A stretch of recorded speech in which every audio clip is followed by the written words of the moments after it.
Dude, you're not on. Sorry about that. There you go. How dare you? What's up, dude? I think I'm in love, bro. You're in love? Yeah, dude, I'm in love right now. With who? Well, first off, in love with myself. Yeah. Obviously. Yeah. My therapist says I should look in the mirror more often and say I love myself. Mm-hmm. So, yes. I think you should do. Have you ever done like a tantric masturbation session? I know we're getting so crazy. I should have waited 30 seconds before I said this. So all my Is that what you're in love with? Myself? Oh my God. Is that what you mean when you're in love? You're in love with myself, yeah. Okay. I think, well, on a serious note, first Yeah. off, crewmates, if you're under 17 or you're with your parents, I do apologize about this, but this is what I do believe. Okay. I believe that there's no greater self-love action that you can do to yourself than tantric masturbation. There's no greater self-love you can do yourself than tantric masturbation. Well, because this is what I mean, like, I guess so. I mean, it really depends on the standards. No, I mean, without watching porn. Like, to really feel each crevice of... No, this is like self-love of your body. Like, yeah. The ability to take your two hands and start from your head and feel every single crevice of your body and be okay with it. What is tantric masturbation? I mean, I could guess. Like, I know what tantric sex is, but tantric masturbation just pleasuring yourself. It's like pleasuring right yourself. before you come. Right. No, it's like the build up to that explosion. So it's not thinking about, hey, I am trying to last as long as I can. Yes. It's more, let me enjoy this entire process from start to finish while touching every single pleasure zone in my body. Got it. By yourself. Got it. Does this make sense? Yeah, I think I get it. Do you have a drawing or a map or something?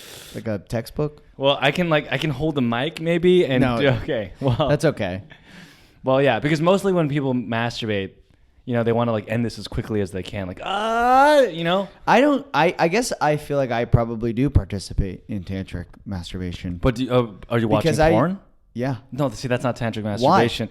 Why? You have to. Did you like how I said yeah? I was like, yeah. Yeah, you do. Yeah, you do. I think I do. Yes, you do.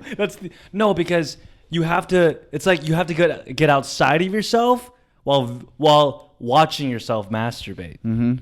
Does that make sense?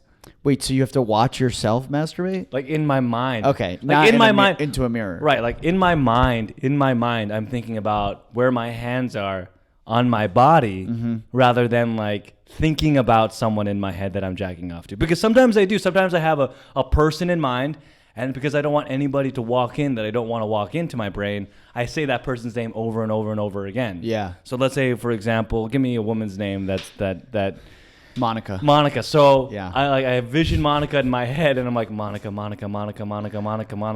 So that way, until Gloria steps in, and you're like, Gloria. No, that's not the person. She's a family member. Yeah. That's why you say Monica over and over and over again. But with tantric, I think more in imagery. Sorry to cut you off. No, I do think of imagery. Yeah. So I'm saying the name, and so that way I can see the. You're not thinking of like sexual acts being done to you? Yes, of course. Okay. You're not just thinking. You don't have the like black screen. It's not a black screen with like Times New Roman text like coming in and out. It's not, dude. John's jerking off to fonts. Love me some. I do like Futura though. Comic Sans. Dude, Futura is really nice. Futura is really nice. Futura bold. It's really nice. Yeah, I've used that. Oh my God. Because it doesn't have a curve. It's hot. It's hot. It's kind pretty of sexy. Yeah. Fuck S's? You, Monica. Futura. Those S's? Ooh, don't even get me and shit? started, okay. Dude. Okay, we're going to end this in a second. Okay. We're going to introduce ourselves in the podcast, but you get like, that's what I mean. Yeah. The ability to just be one with yourself while pleasuring yourself. Okay, so tantric needs to, it's both a solo performance. It's a solo performance throughout. Even like in your mind. Okay, so in your mind, you can't think of anyone. You have to just think about yourself. You're thinking about you, your hand, and whatever you're touching. Interesting. Yeah. And now I did it, I think, 3-4 days ago. How long does this go on for? I don't even know. See, that's the thing. You let time pass. Yeah. You don't even, I woke up in the morning and I was like, oh my God, what is this? I just don't have time and for I that. thought to myself, you know what, Jonathan? I know you don't have the time for this, but I don't even know if I had the time. I just woke up and I was like, this is here. What do I want to do with this? Yeah. And I said, I guess today I'm going all out. And so then I turned to the side, and luckily when I turned to the side, I just happened to have my lotion. Yeah. And I'm like, this is a sign from God. Like, everything was just in line to do this. I can't believe I'm being so vulnerable right now. It. Anyway, hello, everyone. Hi, son of a bitch. And we're back. Oh, my God. Hello. Please don't judge me too much, but whatever. Fuck it. What's there to judge? You're a boy who yanks the wank. I just hope that this podcast doesn't become Yanking the Wanking podcast. But it doesn't. Have you heard the last episode? Oh, no, because it got deleted, but it's coming back tomorrow. Anyway, hello, everyone. My name is Jonathan Garano. I'm Noah Finling. And welcome to the Bottle Club. How's it going? Yeah, we're about to talk about some things. I call these guys the crewmates. Hey, crew. What's up? How are you? How are you, by the way? I'm doing good. Today was a weird day. What happened? This is a weird thing to talk about, but there's this thing in comedy, these like lists. Yeah. Have you seen these? I'm sure Morgan's talked to you about them. Yeah, go on. You get the JFL list, the Vulture list, Community You Should Know list. I've been on a list before, which is cool. But I mean, do Jews like to be on lists, though? What's up? That was a bad joke. Do Jews like to be on lists? No, we don't. Exactly. Unless it's for our comedic prowess. No, we don't. What's up with me today, dude? I'm sorry. That's okay. You were in the car for a long time. Yeah, driving up. 4 hours. It's all bottled up. You're ready to go. Yeah. You're ready to have some fun. Jesus I love it. Christ. No, but this list came out, and I love everyone on this list. There's some dear friends on this list. But, you know, when I'm not on those lists, sometimes it makes me feel bad about myself. Oh. You know? And I hate it. I hate that I feel bad about myself because I genuinely am happy for all of these people. Like, I think they're incredibly funny. They're peers and friends of mine, and I only want the best for them. But when you see these lists, sometimes you can't help but feel like, oh, I'm not doing enough, or I'm not funny enough, or I'm not talented enough. I don't know enough people. And when you're working hard and pushing and trying to do all the things, and then you see that and you're like, fuck, how am I not doing enough? I already have no life. I already am constantly working. Posting and working and writing. I mean, I'm working 80 hours a week. Right. And 80% of it I everything. don't get paid for. You know, it's like mostly free work. Right. And then I go, you know, and then I just kind of get grounded. I'm like, you know what? It doesn't matter. Like, I think, the list, not that they don't matter, but what I mean by it doesn't matter is like, you can only do what you can do, and you just gotta like fucking relax. You know, you gotta. But okay, I do have a question. Yeah. So, when it comes to this list, Yeah. the first question that I have is, does it help you as a comedian if you're on this list? It can, for sure. Okay. The list I was on helped me in some ways. So in now, some ways it didn't. But so now you're thinking, okay, so I've been on lists before and it's helped me. yeah.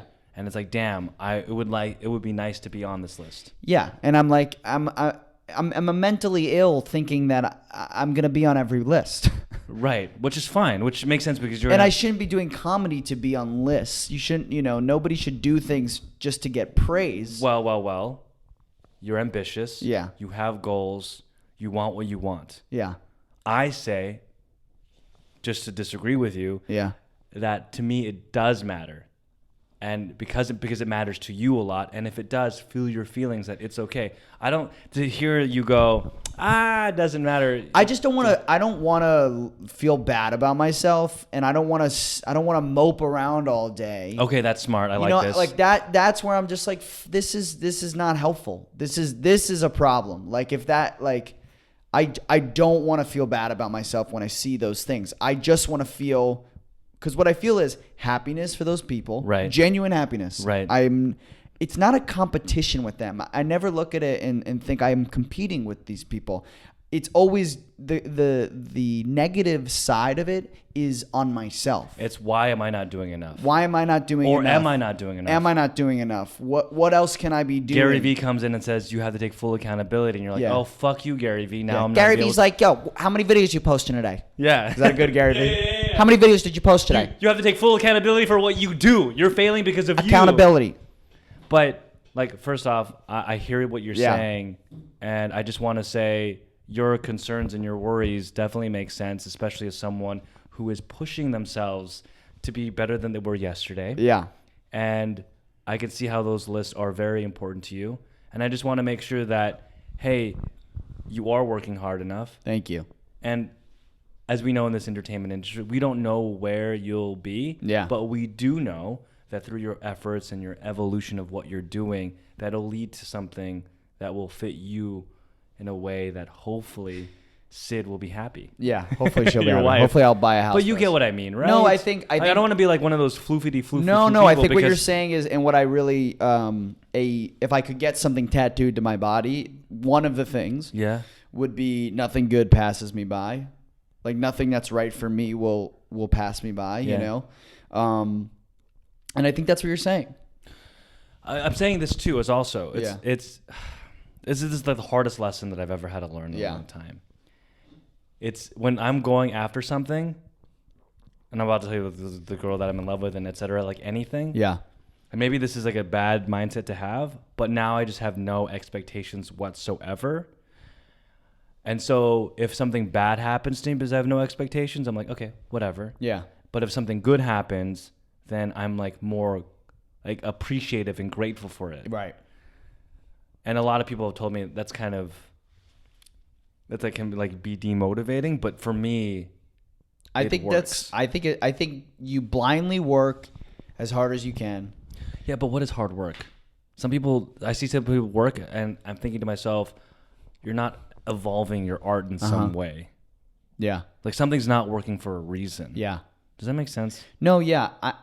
I think it's, let me rephrase that. You work as hard as you can, but you also have to be monitoring what the result, not what the results are, but how you're making your process more efficient. Because I think it's bad to worry about results. I think you should not be worried about results. You should be putting your focus into process. You should be working on the habits that you're creating for yourself. Yes. If you're working on those, focusing on those, perfecting them, yes, the results will come. You don't need to worry about them. Because it's preparation meets opportunity type of things. And so when those opportunities arrive, guess what? I'm so motherfucking prepared for it. I'm ready, yeah. And it's like if you're... That's why tantric masturbation is not the way to go, because I'm wasting time and I'm creating fucking bad, unhealthy habits. No, but you're preparing to be good when you make love to... Myself again. No, to another person. But anyway, go on. No, it's not. What do you mean? You're going to last really long. Doesn't every woman love it when you last for hours? I mean, have you ever... I'm kidding, actually. I don't know. No woman likes that. Let's bring a woman in here and let's have a conversation with her. I feel like... I mean, look, I could be wrong. I don't mean to speak for all women here, but I feel like most women are like, can we do this in 10, 15 minutes? Like, can we be done? Yeah. Can we be done in 10 minutes and go home? Anyways. I don't speak for all women, but no, I'm just kidding. That's the best thing a man could say. Yeah. I don't speak for all women, I'm going to attempt to. It's like when a white person says, "Not here to overstep my boundaries because I'm not Filipino, but balut sucks." I'm like, what? You guys like Jollibee, right? Yeah, you like Jollibee. Yeah, but hey. Yeah. How are you though feeling in general with everything? Like, are you anxious about anything regarding this list, or you're working on that right now, or are you thinking about the insecurities of the past? So I think my process right now is like, for a while I was trying to make a lot of stuff in volume, quantity, pump it out. Right. Pandemic was a reason for that. I was home. I had a lot of time. Pump it out. Just pump it out. Not so worried about quality, more concerned with quantity. Wanting things to be good. Right. And me to think they're funny, but not like... Trying to perfect it to push it out. Yeah. Now I'm kind of bored of that a little bit. Right. I feel like I've reached a wall with that. And now I want to go back to what I was doing before this, which is like... working on bigger projects that take a long time, but have a huge reward. And what the challenge is when you see this list to me rewards people who are pumping out as much content as they can. Yeah. But that's the world, man, that we live in, dude. Yeah, but you have to think of the audience as like really, as I would, first off, not to invalidate what you're saying. No. First of all, we're going to talk about the world, and then we get to what you're saying. Yeah. In the world of content marketing, we always said since whenever I manage YouTubers, it was always like the audience, they like to consume. Mm-hmm. Let's fatten them up, right? Let them eat you as much Yep. as you can. Yep. And then they get fatter with you, and pretty soon they become that loyal fan. So I understand that. But now we're at a situation with you where you're like, I'm tired of doing that. Yeah, I feel like I've Right. accrued a small following online, and now I feel like to really break through, I need to dig deeper and bring them something more fulfilling, more. Then the hard part about that then is when you make that big thing, it better be fucking fantastical. See, but that's worrying about results. I'm working about the process. Fantastical, I mean, to when you look at it, you're like, holy Yeah, motherfucking totally. shit. It has to be the right idea. But you said the word rewarding, that's why I said fantastical. Got it. But let's say fantastical for you. Like, you look at it and you're like, I would watch this over and over and over and over again. Like, I want to, and I think it's just not being so quick to just, let's throw it up, let's shoot it. It's an easy idea. Like, I want to dig a little deeper. I want to put a little more effort into it. Right. And maybe that means so instead of putting out, this year I've put out almost 100 sketches. Right. In however many months it's been, 10 months. Right. And I did double that last year.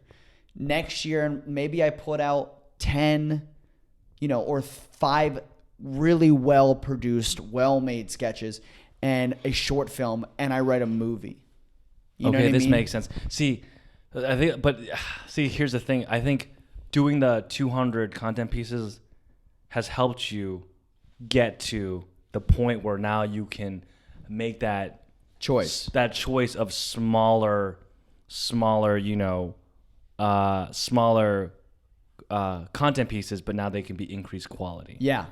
So if you're an artist that's listening, my suggestion is post a lot in the beginning, and then once you develop that strength, then you can get to a point. I mean, you've been doing comedy for 13 years. I've been doing comedy. I mean, I always say I've been doing comedy for as long as I lived in LA. Right. But like, I did comedy in college. I started, the first time I ever did stand-up, I was 18. Yeah, so you've been doing this for 10 years. Yeah, but when I started taking it seriously was when I moved to LA in 2014. But, in college, I'm doing improv a couple times a week. I'm doing stand-up once a month. First off, I'm doing it. I want to say this. Yeah. For you to be here in 2014, so you've been here for 7 years. Yeah. And how far you've come. It's crazy. Like, congratulations. It's crazy. That's I want to give you some props there, because I know some people, they've been here for like 10, 20, they haven't even booked a show. Yeah, it's crazy. And you are crushing. Can we do something, though, Yeah. that's kind of cool? Yeah. Okay.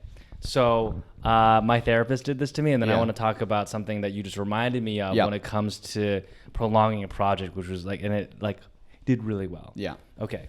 So what I want you to do is I want you to lift up your hand for a second and like rest it on here. So it's like resting. Is it comfortable rested? Yeah. Like, is it like rested a little bit? Yeah. Okay. Hang on a second. I really want you to be comfortable for this. Okay. Okay. Now I want you to look at a portion of your hand. Just one particular spot. Like, do you see it? Whatever that you're focused? Yeah. Okay.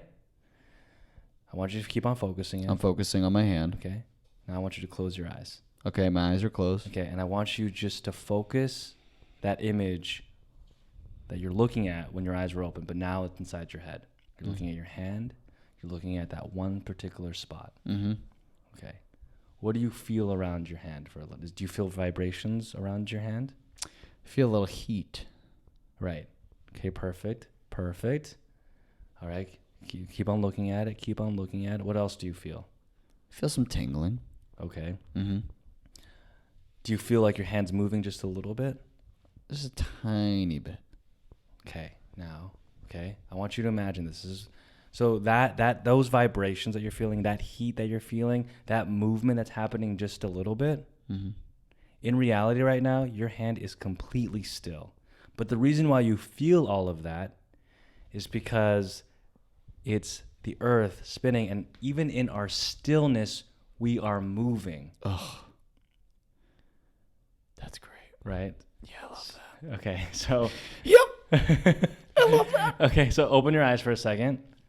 And what that does And what that should remind you of, and of course it's like a longer session, whatever she's doing, but it's like, wow, I am present right now. Yeah.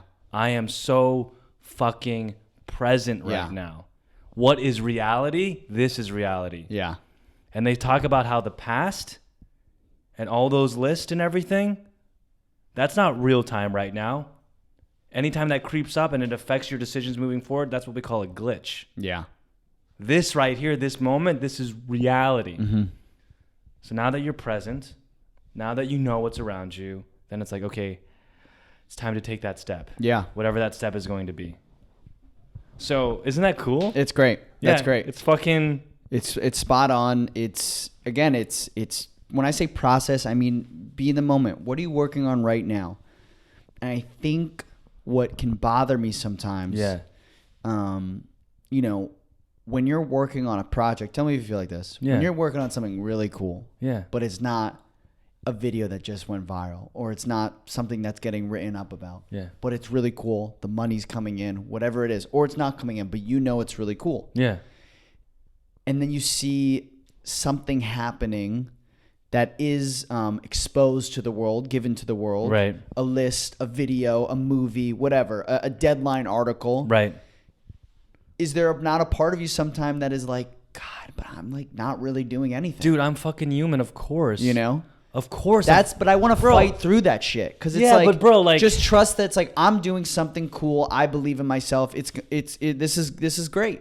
Yeah, man, I'm fucking human, and it's something Yeah. that I go to therapy for all the time because I think I'm a nobody. But then you also have to look at like how much you've accomplished. Well, that's what you just did. That's what helps with it. Right. Like It's that idea like, of what like, is reality now. But now I'm not saying be complacent, but I did that with you because I know that you're still an ambitious person, that you're like, okay, what is real? What is reality? Okay, now I'm going to fucking go after it. And listen, there was a guy that I used to work for. I worked at Hint on sugar flavored water, and this new manager came in, and they were replacing stuff that I was doing with other people. And I go to him like, bro, I can be a better social media manager than this person. I'm a better camera person. Blah blah blah blah blah blah blah. And he goes, you're so talented that yes, I know that you can be better at this and better at this and better at this and better at this. But right now, you need to just focus on one thing. Yeah. And when you do that, because you're so good at what you do, that you're going to explode in this position, and it'll help the company as a whole. Now I think about that with my stuff. I'm fucking human. I see this TikToker go viral. I see my brother, his film's doing well. I know that I'm a good writer, but all these stuff. Yeah. But I'm like, no. Let's focus on this fucking podcast. Yeah. Yeah. Right? Let's focus on one particular thing. And let's kill it. And let's kill it. Focus on that one thing. And just kill it. So when I do look at the deadline stuff, it's like, fuck me. Yeah, I'm not doing enough. But I'm like, I will get there. Yeah. Yeah. But thank God for this. But isn't that so fleeting? But the feeling that's not like those articles, that kind of stuff, that is fleeting. By tomorrow, 2-3 days, I remember I got it in the New York Times. Within a week, it was as if it never happened. Okay, so this is, because it does matter, but going viral. Okay, here's an example. Yeah. Okay. Well, first off, so in 2015, I don't want to get into it because I've already got into it, but I made a video, a carpool karaoke video. Yeah. For 30 days, I was an Uber driver. I put my camera and I make everybody sing "I Can't Feel My Face When I'm With You" by The Weeknd. I think I've seen it, yeah. I looked at it. It was a beautiful piece. I post it. I do a Reddit strategy. Boom, it goes viral. I'm talking 100 million Facebook video views. It gets so viral to a point, I mean, now it's taken down because of copyright, but it got so viral that The Weeknd saw it, called fucking Uber. Uber called me and said, hey, The Weeknd saw it. You want to go to Toronto to see him play his last concert at the Mod Club, which is a 200 venue, and then you get to meet him? Yeah. I'm like, fuck yes. So I do that, and I go, and I'm with The Weeknd. We take Snapchats together. It's really fun. He's like, bro, this was so fucking cool. We give each other hugs. It was phenomenal, and I'm getting text messages from everybody and DMs here and there. And then about a week later, it's gone. It wasn't gone, but the feeling that I had was whatever. You know what that makes me think? You know what I mean? You know what it makes me think? This is drugs. it's fucking drugs. Social media is drugs, dude. Social media, getting likes, stand-up comedy. I am high all the time. I'm just driving around looking for the next hit. looking for the next great joke, looking for the next hit. Give me another like. It's just drugs. It's all it is. But drugs. it's so beautiful sometimes. It's beautiful and it's good, but I think and the come down sucks though. Come down sucks, but you have to remember that. It's Yeah. drugs. I'm finding that my time between being triggered by something like a list or whatever to getting to where I am now is getting shorter and shorter. And I think that's a direct effect of, therapy and just practicing loving yourself and just believing that you're enough, like truly believing it. It's hard. So you were talking about doing a longer project. Yeah. And I'm going to tell you about the longest project that I think I had to put together. And I'm so glad that I did. And it's one of my favorite videos of all time. So in 2015, doing the Uber thing, I used to, manage Simple Pickup and all these YouTubers. So I knew what had this concept of going viral. And I thought to myself, what'd be really cool? If I surprise passengers with puppies. Uh-huh. So I had to think to myself, how am I going to make this video do really well without, number one, making someone get allergic? Yeah. Or how do I get all the camera angles? Yeah. And so that took an entire year of planning. Just to figure out where to place the camera. So I had four GoPros, a camera in the middle. Yeah. Try to figure out where I can rent these GoPros. Do you sign releases? Do you get releases signed? Of course. I would say, hey, in the camera, is this okay? The California law, you're okay with that. Yeah. As long as they say in the camera, they know. So have it all set up. And then I think, you know what I'm going to do? And I'm being vulnerable, you guys, and now you truly know. But I faked the entire Surprising Passengers Uber puppy video. Really? I faked it all. Wait. Except for 2 passengers. So you hired actors? No. So I went to a college. My brother was dating a girl that worked that went to school in Chapman. Mm-hmm. And I said, hey, can you get your friends who are down? I can tell these people how to kind of react. Mm-hmm. And then I can just go from there. Mm-hmm. And so we did that, picked them up, made sure people were situated, and then I planned the entire thing. So after it was all done, and I did get some fun little 2 real customers, I put it all together, and I'm like, how do I sell this? And how I sold it was these puppies were adopted from the Humane Society, mm-hmm. and I was pushing out Adopt Don't Shop. So now I have the Adopt Don't Shop. Okay, that's there.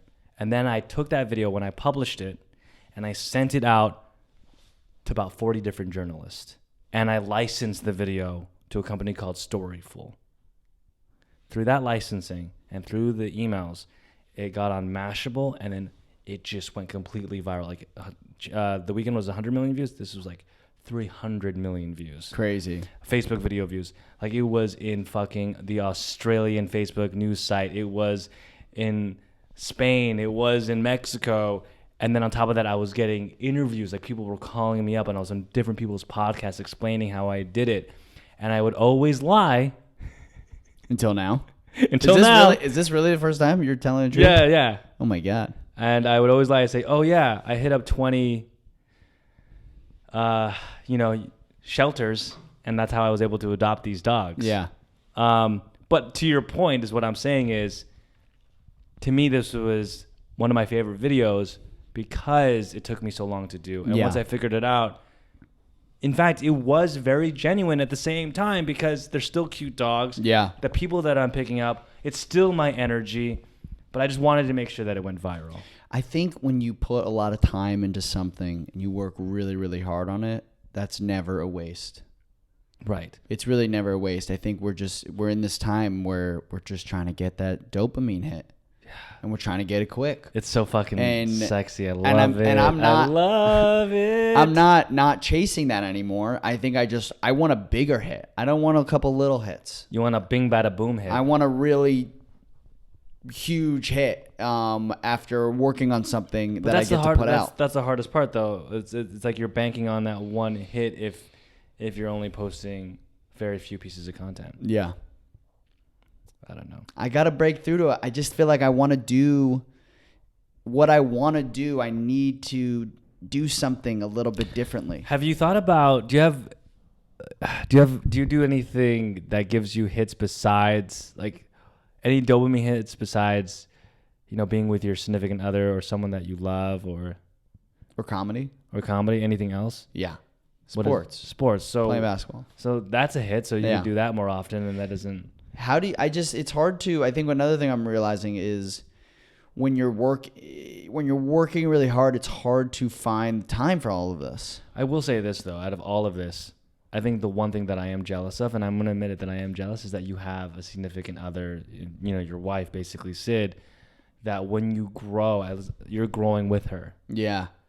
And so I look at you and sometimes I think, fuck, you're so lucky. Because if a success happens to me, like the Facebook audio rooms that just happened where I made a bunch of money and they even gave me an award. I want to talk about that in a second. They gave me an award. They gave you a microphone stand?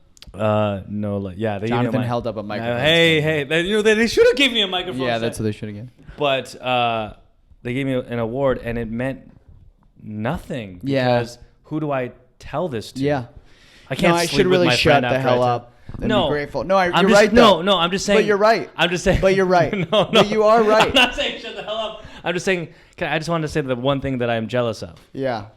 No, I think not to invalidate everything else that you said. Wait, I love you. This is why you're right, because when I was a single man, it sucks being successful. I was so sad. I would drive. Listen to this. Every night I came home to my shitty ass apartment in East Hollywood. I would drive into the parking space that I could barely get through. I had to do like a 12-point turn to get into the parking space. I would sit in my car. I would turn it off. I would sit in my car, and I would just sit there. Because I didn't want to go inside because I was so sad.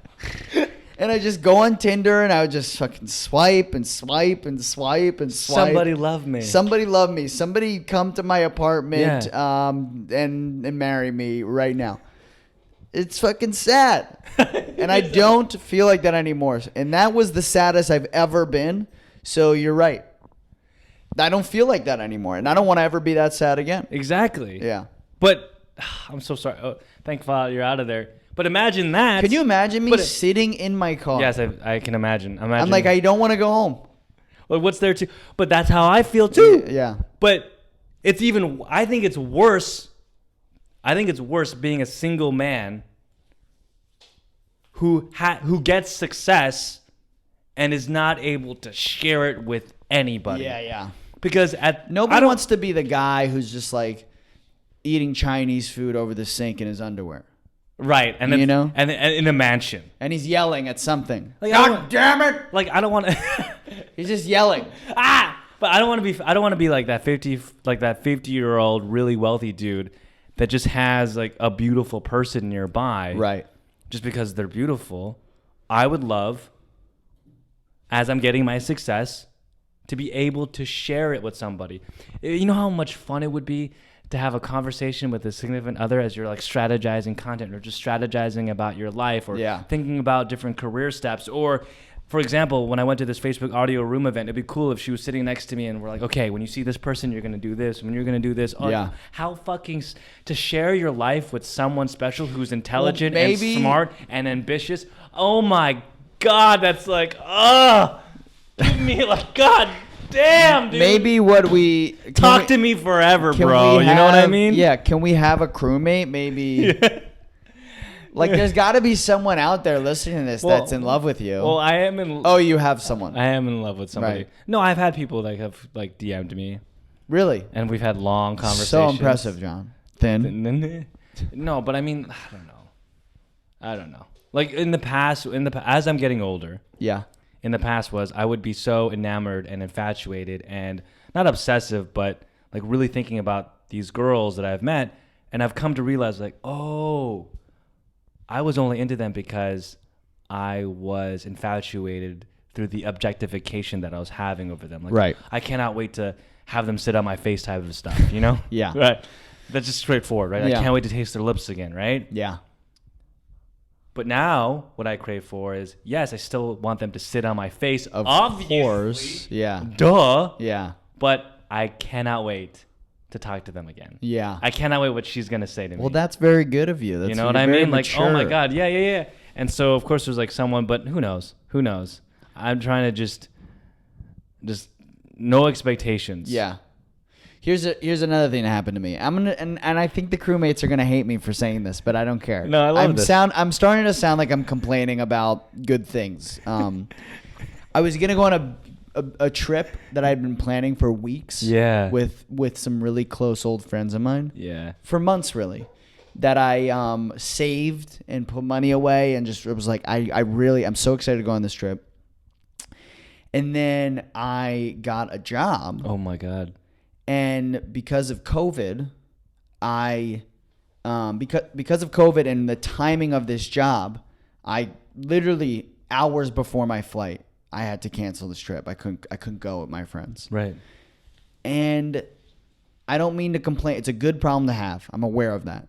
I'm very lucky. Hey, dude, it's okay to complain. But it was so frustrating because, it's this thing in this industry where it's like, it always was drop everything you're doing for this one opportunity. I don't care what your dad's 90th birthday, he's on his deathbed, come do this thing, right. It's always been like that. But now with COVID, it's like, it's what do that tomorrow. Do that tomorrow. Do it tomorrow. There's no, and my biggest fear is I don't want to be a shitty friend. That's one of my biggest fears. I want to be accountable. I want to be a reliable friend. I don't want people to think I'm big timing them. I mean, he did show up 20 minutes late today. I did show up 20 minutes late, so. but that's because my wife drove my car, and she told me where it was, and it wasn't there. That's her fault. Gary Vee says you have to take responsibility. I do have to take responsibility. So it's not your wife's, fam. I should have. It's your fucking self. It's mine. It's mine. Yeah. Okay. But it was cool is that my friends were so supportive. They were so cool about it. Of course they understand. They totally understood. But I was beating myself up about it. Of like, I'm a shitty friend. I care about my career more than my friends. And it's also like, you kind of have to. Man, just do that arm thing. Look at your thing, and just remember, like, what is real, what is reality. Yeah. Because now you're making those. That's such a cool little exercise. Like, holy shit, fucking changed the game. Yeah. I hear you. Yeah. No, it's stupid, but it is. It's not stupid. But it is like, shut up. Like, I'm not going to the trip. Bro. You know where I was going? Bro. What? You're going to laugh. You know where I was going? Why? Where? Take a guess. Las Vegas. No, that would have been even sadder. Tampa, Florida.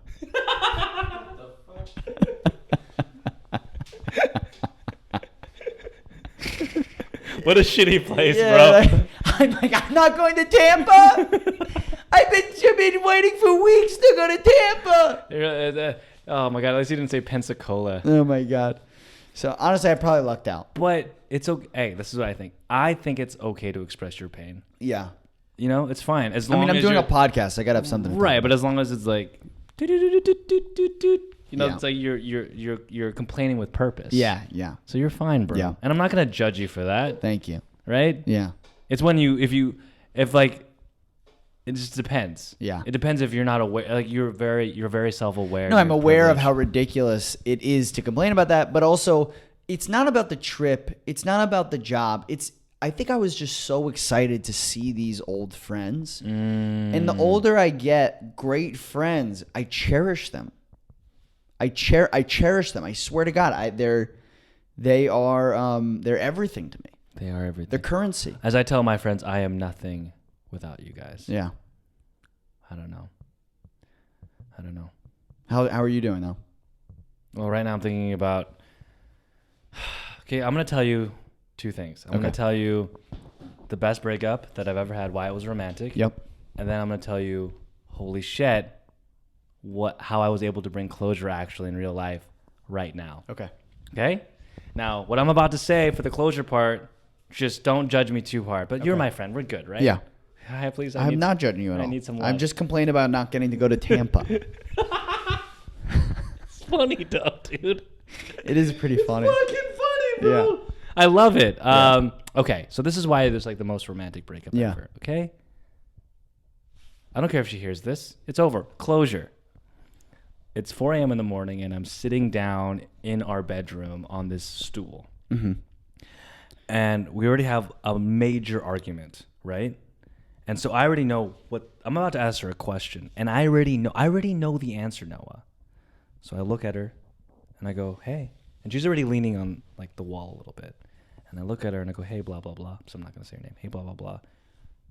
Do you love me?" And her like eyes light up. She curls up and she like leans into the wall. Like she becomes one with the wall and she begins to fucking just break down and cry. Mm-hmm.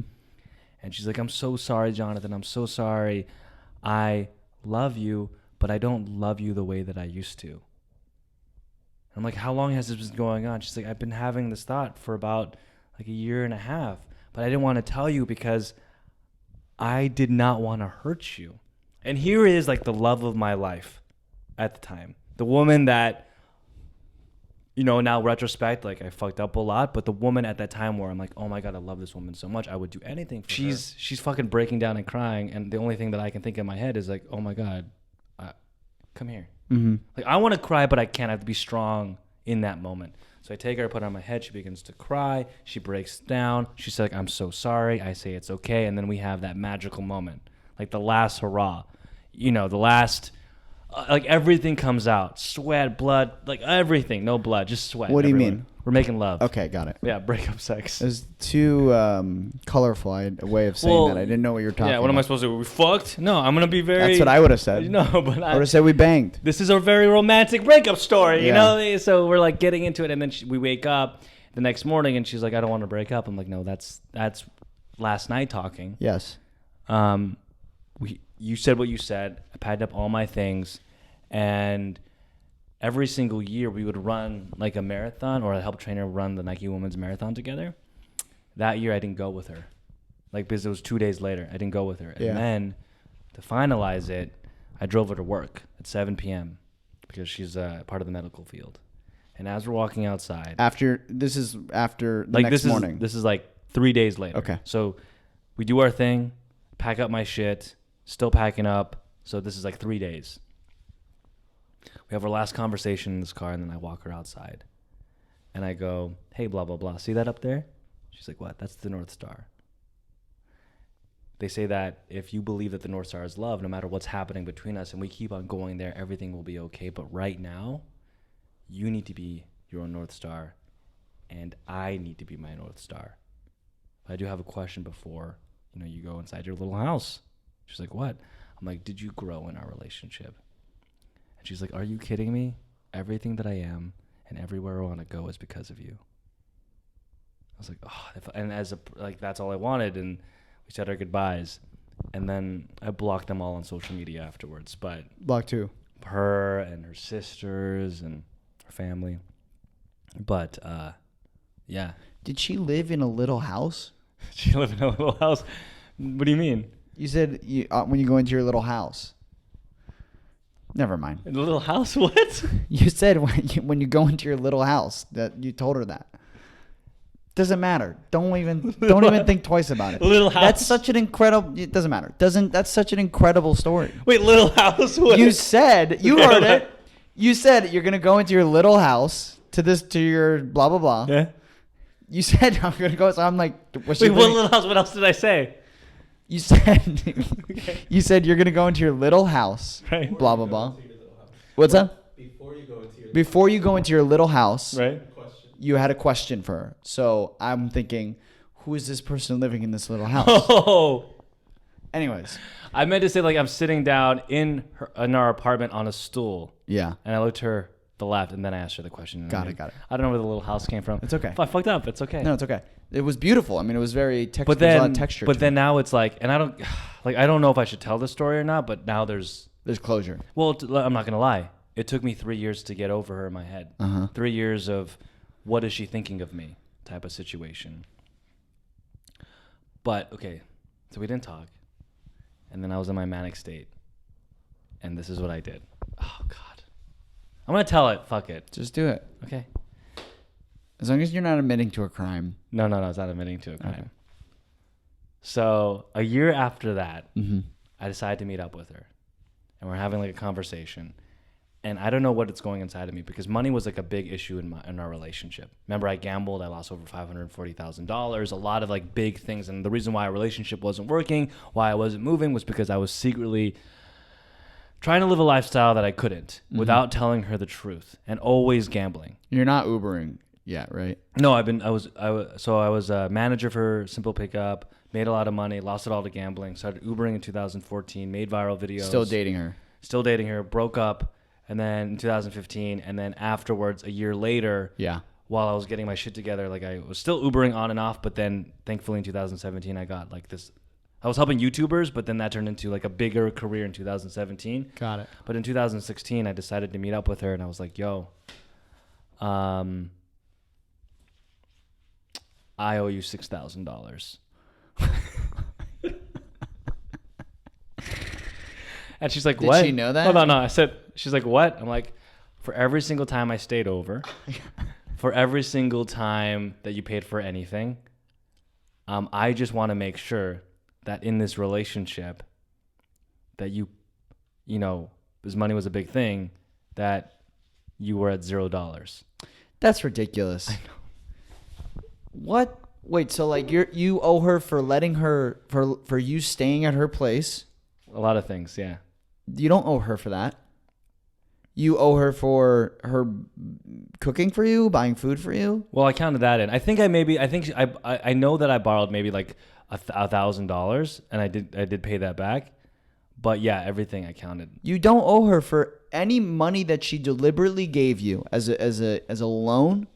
You owe her for that. Yes. I'll buy that. Yeah. But those are just costs of a relationship. I know, but it was like this thing that was like urging inside my soul and spirit where like I stayed over at her place because I didn't want to go to my place and it's like, whoa, I was just using her apartment. Were you still paying rent at yours? I was living in a car for one of them. But yeah, I was paying rent actually, yeah. I don't think you owe her for that. Look, if you feel like that there's a weight on your chest in that, and by giving her that money that would have taken that weight off your chest, that's another thing. Well, here's the thing. But in the I'm not even. You're not even done. I'm not even. You crazy mother effer. So I said that to her, and I get where you're coming from. Yeah. But I was, and I still am a very insecure individual, and I was trying to figure out how do I close this loop because I feel as if I wasn't the best boyfriend. And that still haunts me to this day. Like, I still think about the moments of my life like, wow, even though I didn't do this, I can't believe I made her feel like this. Uh-huh. I can't believe that when we were together that I made her feel like trash. Like, I will always remember that sentence, right? Because she wrote that one time where she's like, he wasn't present here and he makes me feel like trash sometimes. I'm like, ooh. And we had our ups and downs. But I wanted to kind of like leave a way where I was a quote unquote good boyfriend, especially like a good ex-boyfriend. And so I thought, I'm just going to say that I owe her $6,000. Maybe the loan, maybe everything, maybe rent probably was like, I want to guess like $2,200. And so then I added even more money. So let's just say freely from everything was about $4,000. Okay. What I probably owed her was around $2,000. Okay. Because maybe we're splitting rent and I didn't pay. Mm-hmm. Okay. Whatever. And when I had a lot of money, I made sure I gave all of it. Like I paid for trips, I paid for everything. Yeah. I'm even for her. Because I was trying to live a lifestyle anyway. So next year arrives and we haven't talked whatsoever.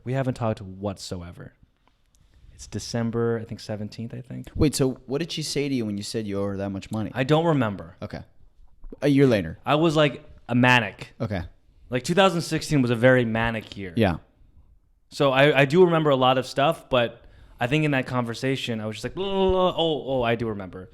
She was like, why are we even, like, didn't we closure everything? Like, why are we even here? And I guess that propelled me to go, well, because I owe you $6,000. And I go, I will one day pay this to you because I want to make sure that in our relationship, you didn't have to pay for a thing. Yeah. This is what I probably owe you plus more. Okay. So then we don't talk at all. And then in 2017, the following year, around December 17th or whatever, the following year, I get a Venmo notification. Oh my God. And the Venmo notification reads, payment 1 of 40, $150 from her. A request? There wasn't a text message before. I mean, and when I looked at it, I just laughed because like I was like, this makes sense. I mean, to me, it's like very fucking funny. It's very funny. Because it's like, so you didn't pay her. You told her you owe her $6,000. You didn't pay her for a year. You didn't pay her for a year. And then a year later, she's probably like needs a little money, and she's like, I'm gonna get this fucking guy. She to give me that doesn't. money. I don't think she needs little. I don't think she. But needs she's money. like, that's my money. It's time. Someone told me that I get $6,000. I better get it. I don't care who they are. Well, also because I don't care what they did. They told me that. I think it was like a circular thing too, because at the same time I like reached out to one of her friends, and for some reason I was stupid and asked her out on a date. And so what came into mind was she probably told her, my ex, and then she's like, okay, it's time. Okay, it's time. So he wants to date my friend. He's gonna pay. Bro, it's karma on my fault. It's karma. It makes sense. Like I do deserve this. So I get. So why didn't you just pay her when you had the money? Hold on. Why did you tell her you owed it to her? Why didn't you just give it to her when you had it? I know I should have just done that. But anyway, because I have this false sense of idea back in the day where you get jacked up. You want to say something. I was getting jacked up and I wanted like an affirmation. You know, like the dopamine hits when you write like a half a script and you're like, read half my script even though it's not fucking done. And you're like, oh my God. And you get those fucking hits. Well, this is the same thing. But instead it's the Venmo thing. And so December 17th or whatever, December of 2017, payment 1 of 40. Request $150 from her. Did you pay? Right away. Click pay. Yeah. I just click pay right away. Because honestly, probably really good for you to have this payment plan. Yeah. Like way better for you to not think of it as this big chunk, and you're like, okay, it's $150. $150. So whatever. So this is what I did. So I kept on. And so was it every week? No. Or was it every month? Every month. Okay. So every time I felt weird or like bad or I felt like I was doing something wrong, I would just pay. Like I would be like, oh, here's $150. Here's another payment. Until around 2018, after around like 13 payments. I posted a video on YouTube, and it was about the Chainsmokers story, but I made a mistake where I kept her like name there. What do you mean? Like I didn't say blah blah blah. I said her actual name. Okay. And so then she attacked it and she claimed it for privacy, which makes sense. And this riled me up, and I was like, "Listen, we haven't communicated for like 2 years. I'm doing everything that you wished. I haven't talked about you again. We're on the payment plan. We're on the payment plan. Yeah. Like everything's good." And she's like, I don't care if you found yourself. Because I said also we found ourselves. She's like, I don't care. This is not right. And I got into it, but then I had to take a step back. I'm like, oh my God, she's so right. She's fucking right. So I texted her again like, I'm so sorry. And then bing, bada, boom, I deleted the video. But then that riled me up so much that I said, fuck it. I'm just going to pay her in one lump sum because I'm tired of doing this payment 1 of 40 that I keep on requesting because that's just like triggering me. Yeah. You gotta be done with it. So I would tell a bunch of friends, they're like, don't pay her. You don't owe her shit. But I want to. So I just never paid her, but it was like still lingering in the back of my motherfucking head, Noah. And I didn't pay her in 2019. I didn't pay her anything in 2020. And I could have, but I was gambling still. Is she still sending you Venmos? No. Okay. She stopped doing that. She only did that one time. Everything else, I freely gave. You did it to her. Because I didn't want her to Were you request... keeping track of... Yeah. Okay. So it says 2, it says 3, it says 4, it says 5. And I was going to make like a massive video out of it. Like I was going to interview friends individually and make a whole fucking spectacle. Yeah. And it looks like I am making a spectacle now. Whatever. Hold on, he's plugging it in. That hurt my ears, but it's fine. Me too. Are you okay? Yeah. Okay. And then finally, and I always had the money, but I would always just like gamble it. So about 3 weeks ago, I'm in New York, and I'm like, and all my best friends are like, don't pay. I'm like, you know what? In my head, I'm like, I need closure right now. This will bring me closure. And so I pay her the amount of money that I owed plus interest because of inflation. I made sure I added inflation. I added inflation. It's been like what, 4 years? Not that much inflation. Yeah, but I wanted to make sure that I did right. Jesus Christ, you are not Jewish. You are not Jewish, my friend. And you know what's so funny about it? Like, nothing's changed. Did it work? Like, Did you get closure? How much was it? that I gave her? Yeah. what was it? $4,386.24, I believe. Okay. 4,800. A lot of interest. Yeah, inflation. This is crazy. Dude, So it didn't work? You don't have closure? No, I do have closure. Yeah. I do have closure because, well, no, I had literally, I think I had closure 2 years ago. Like I said, it took me 3 years where when I started sleeping with people and dating other people, I no longer compared her to anything. And Yeah. I was like, whatever, she's irrelevant in my life. That is the best way, I think, to get over someone. No, I think to sleep with a lot of people. I think to date a lot of people, or Oh, yeah, if you yeah. sleep with them, that's fine. I don't think. Well, that helps a little bit. I think the idea of like trying to figure out a way where they become absolutely irrelevant in your life. Yeah. So that was already there. But did I get closure? I think. I don't know how I feel about myself right now. I'm still trying to process that. I know that I'm not owed anything, but I think to myself after paying that lump sum of money, I don't even know what, dude. Do I throw a part? Like, I don't know how I feel in reality. I think you really now need to just put it away.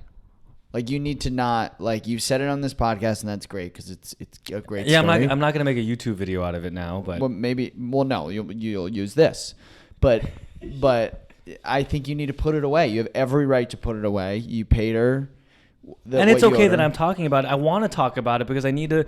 No, it's good that you're talking about it, but I think what you should take away from getting that done with is it really can be put away for you. If it comes up again, if you feel bad about the relationship, it's time to move on. My girlfriend Venmoed me $6,000. No, my ex-girlfriend Venmoed me $6,000. No, my ex-girlfriend Venmo charged me $6,000. Yeah, she requested it. Man, I tell you, if my wife and I ever get divorced, I don't even know how I'm gonna live. She literally, I wouldn't even like food if it wasn't for her. Oh my God, I love your. I'm serious. I would literally. Oh, what? I would be cooking, and I would always think of her every time I stepped in a kitchen, or every time I cooked anything, ate anything, any meal. I would be haunted by her. She did that on purpose. On purpose. Seriously, I really am like, if we, God forbid, we ever split up, I would die of starvation.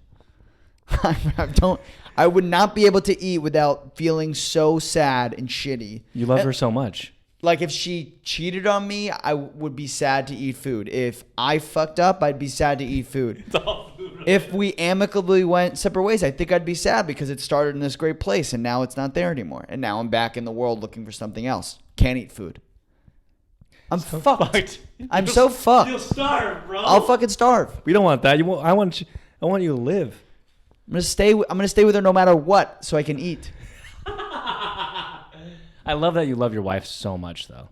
I think it's a very beautiful quality. Isn't that what you're supposed to? Yes, I don't like when those guys complain about their wives. Guys are like, oh, my wife, she's an old bag of bones. It's like, oh, she's always a weight. It's like, what the fuck, bro? My wife's. Don't complain about your wife. Yeah. You married her, love her, cherish her, give her everything. I don't know if that's like a modern man thing, though.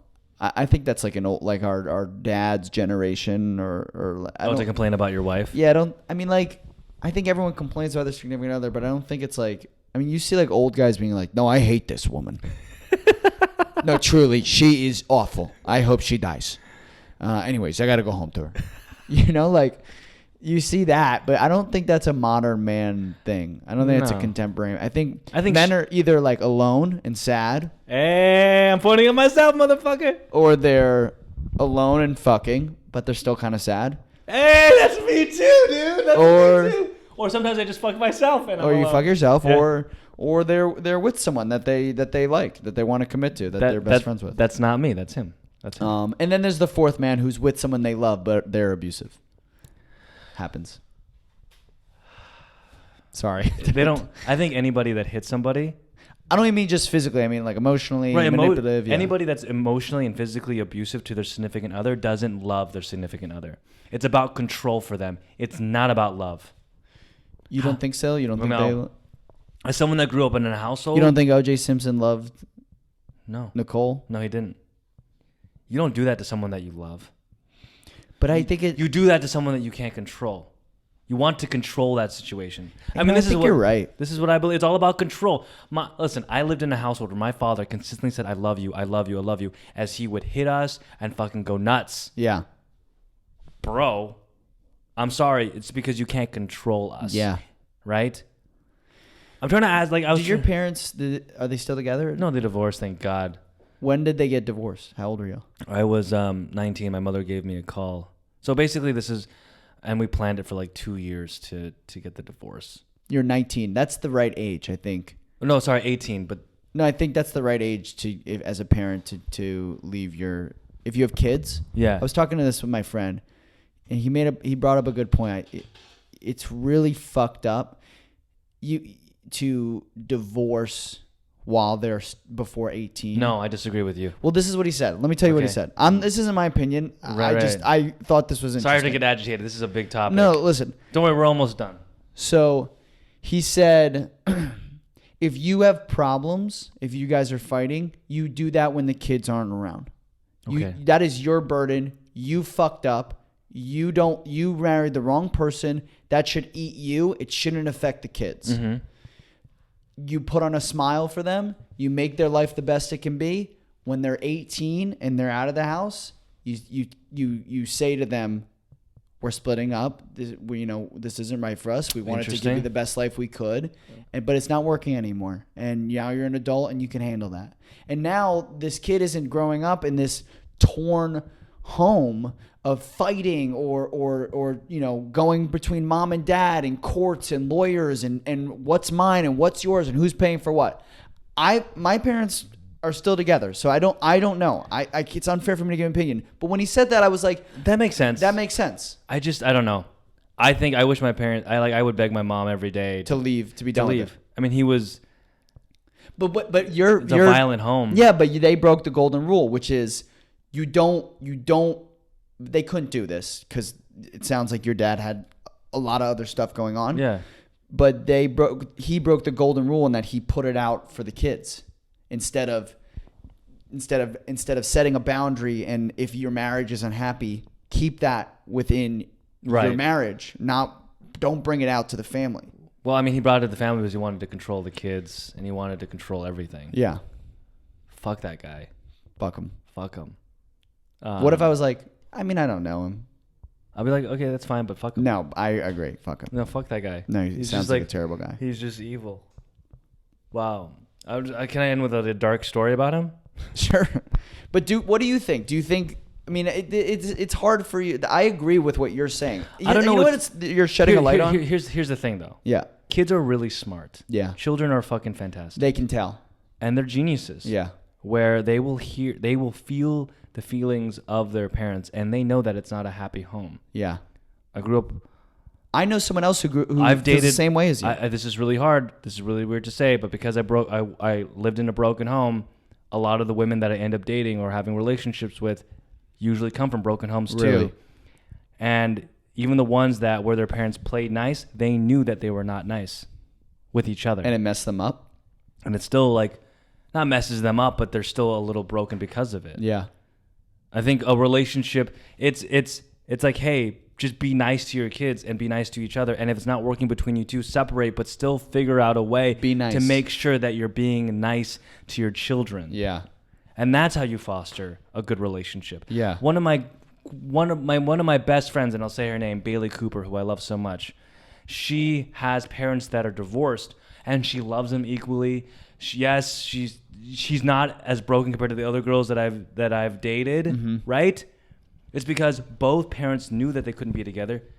Both parents still respect, admire, can love each other, but they know they're not right for each other, and they love their daughter, Bailey Cooper, so fucking It's well. unfortunate as humans how we're like, we're so black and white. It's either we burn this to the ground, we burn everyone around us, or I mean, is there any other? I feel like it's not even black and white. It's that no one splits up amicably. I guess your friends, but that's like what, a 1 in a million? No, I mean they probably didn't break up amicably, right? Right. But at the end, after that breakup, they go, okay, let's make this about the kid for a second. Yeah. Let's make this about our kids for a second. How do I make sure that I am still a great parent. We're a great team.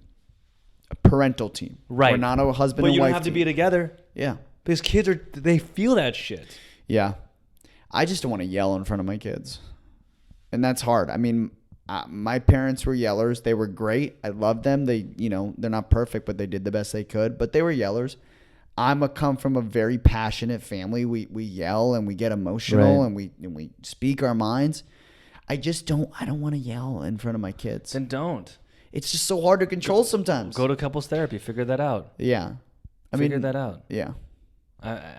I'm so sorry to be so aggressive with that. No, you're right. Sorry, I just we're a good couple and we're very happy. But out of all the things that I joke around with life and everything, when it comes to hurting children, yeah, when it comes to domestic violence, when it comes to verbal violence, yeah, I get a little riled up. I get it. And it just fucking... I think if we were to have kids, we would go to couples therapy just to let's get on the same page.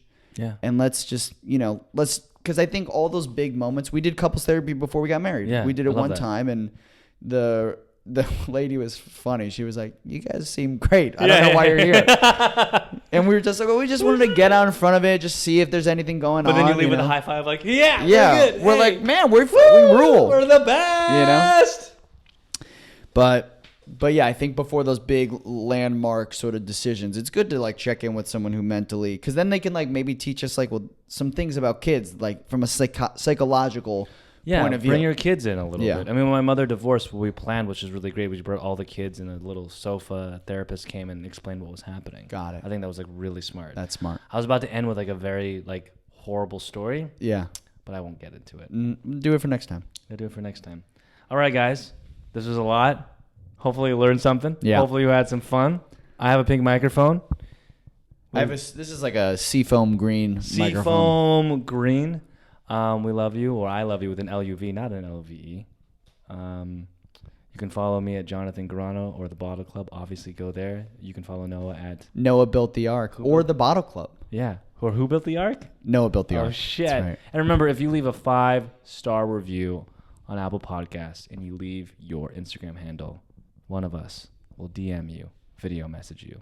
It's beautiful. We'll give you a shout out. Yeah, hopefully. But that woman, man, she's in my head right now. Crazy. She's coming over to LA. Oh my god. I can't wait to speak to her again. No. I'm not gonna let you. What are you talking about? The one that I'm in love with right now? Oh, not one. my I thought ex-girlfriend. the one you paid off No. to have closure. Okay, bye.